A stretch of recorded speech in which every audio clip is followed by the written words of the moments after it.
thought about charter schools, having worked for them. My youngest went to public schools.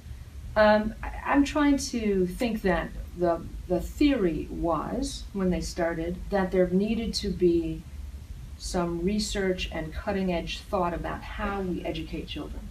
Because we know a lot of things about educating children, and just doing the same thing over and over again is not getting us anywhere. And we know just nationally that United States students are not doing as well as students from China or Japan or other places. So is there a role for schools that are creative, that think about educating kids in different ways? And does that threaten what I think is the biggest problem with charter schools, is the union's opposition to them because they're not union schools, right?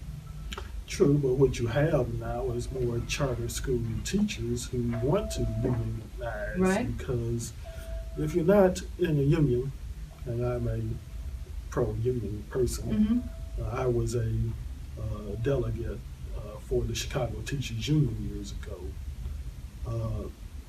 What you have, if you don't have a union, is you have no protection. And if you feel like just doing a good job is enough to save your job or protect your job, you're sadly mistaken. A lot of jobs you're at the mercy of your employer, and if there is a personality conflict of some kind, you could lose your job without union protection. Of course, take my case with the Independent Police Review Authority, for instance.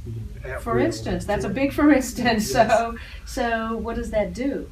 Well, when you advocate for change, if you become too vocal, like I was advocating for change, or if you become insistent on change, then you could be out without a union. And of course, charter schools are hoping to, I think, pay teachers less, and therefore you will find charter teachers trying to unionize.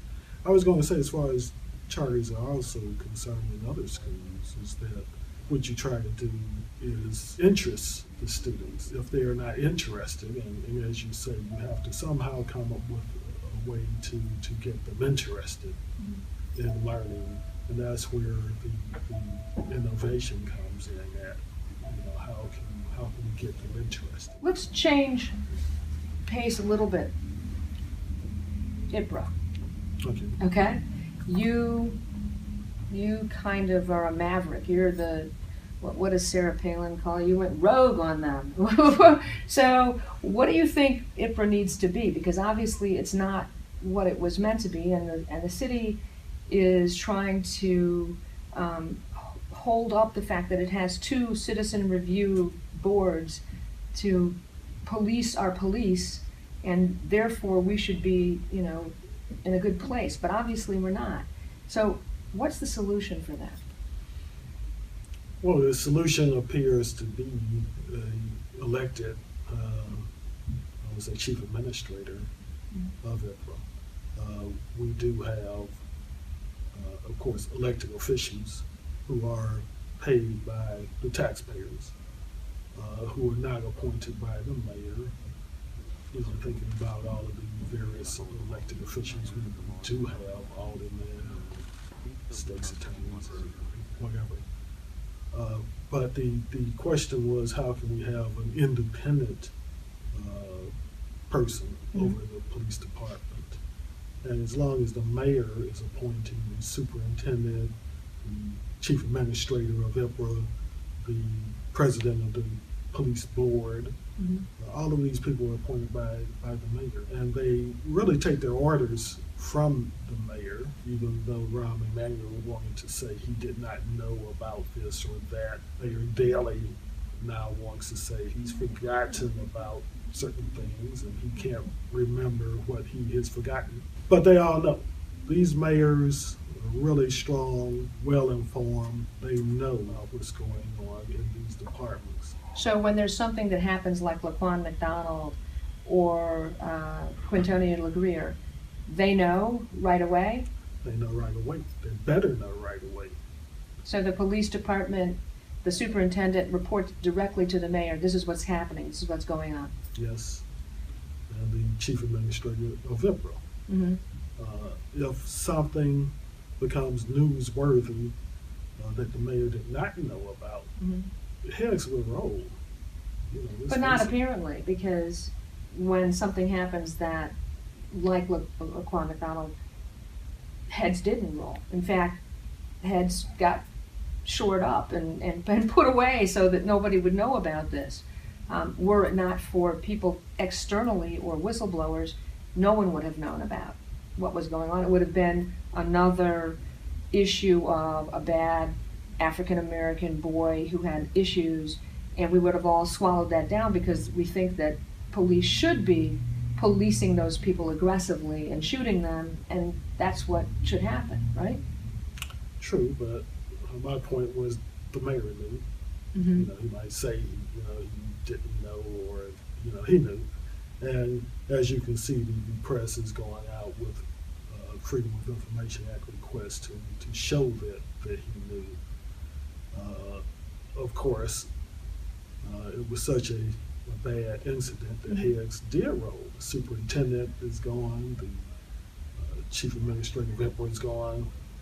But if people hadn't known that this was so egregious, it might have just continued on, right? Yes, and as far as I'm concerned, there were other incidents that were just as egregious, and things just continued on until those national incidents occurred, and then suddenly it became,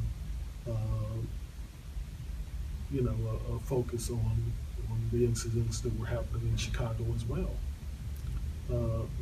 I've mentioned the Flint Farmer case, which to me was just as egregious. When you have Officer Gildardo Sierra firing 16 times, he fired 16 shots at Flint Farmer, who was walking to him. And he hit Mr. Farmer 7 times. And the last 3, he was standing behind Mr. Farmer as he was laying on the ground, looked like he was unconscious at the time. And Officer Sierra shot 3 times toward the back of his head. Those were the shots that actually killed him. And Mr. Farmer had a cell phone, which was not in his hands when he was shot those last times. It was newsworthy at the time. It was a big deal among some members of the press. Anita Alvarez had her people to meet with some city officials, some news people, and for, I think it was 5 hours, they looked at the film and tried to explain why she was not charging Mr. Sierra. And that was he had shot 3 people in 6 months, killing 2 of them. But it did not stir up the city. It did not. But why is that? So why would somebody like that officer be hired and continue to be employed by the Chicago Police Department? Nobody agitated. Nobody was upset.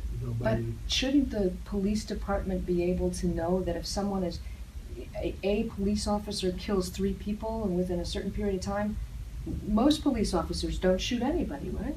True. He only killed 2 of those 3. One guy survived. But still. Right? But still, I mean, But still, as you say, he remained employed. He was not taken off the street for quite some time. He only recently resigned. Because he was, in danger of being charged for something? I don't know. That's a good question. I mean, really, seriously. Nita Alvarez had already made the decision not to charge him, Mhm. so I don't think he would have been charged. Would IPRA have sought to have him fired? I don't know, see, because, you know, when I left there, when I was fired from IPRA, Mhm. they were still debating whether or not to sustain the charges against him. Mm. And, you know, that shooting happened 2 or 3 years ago. Mhm. So, would he, you know, it's a possibility he would have still had his job today, Right. were it not for, say, the Laquan McDonald shooting that began to really shine a light on police not being held accountable. You know, in today's paper, they decided to try to fire police lieutenant and discipline 2 other officers who were involved in the Van Echo case, Mayor Daley's Nephew, right. right. And that was 12 years ago. What are your thoughts about whether or not we should have somebody from Chicago or somebody externally? Because we've had 2 external superintendents. Should the mayor get to choose? Should the police board get to choose? Is there some new way? What do we do about that? It does matter who the superintendent is because as I was listening to Shari Fairley, the chief administrator of IPRA, Mm-hmm. and she was saying that when she was asked, how do we change the culture of the police department and IPRA, and she said culture comes from the top. And, you know, I agree with that in a way, in that the top person, the boss, the superintendent, he does set the stage, set the organization, set the rules for the organization, let police officers know what they can do and they cannot do. Mm-hmm. We've had superintendents who, as far as I'm concerned, some of them, sent a message down in their actions that anything that police officers do is okay. And when you do that, then you have these terrible, egregious incidents. On the other hand, if you let police officers know that they will be held accountable for their actions, if they believe that, then you won't have those incidents. They will know that they don't have backup and support for what they do. When I want to say Superintendent Weiss came in, he perhaps began to let police officers know that, and what they decided to do is fight back, or push back, Mm-hmm. by saying that he was bad for morale. The Fraternal Order of Police, their union always comes up with that whenever it looks like a superintendent is going to hold them accountable. They say he's bad for morale, Mm-hmm. in order to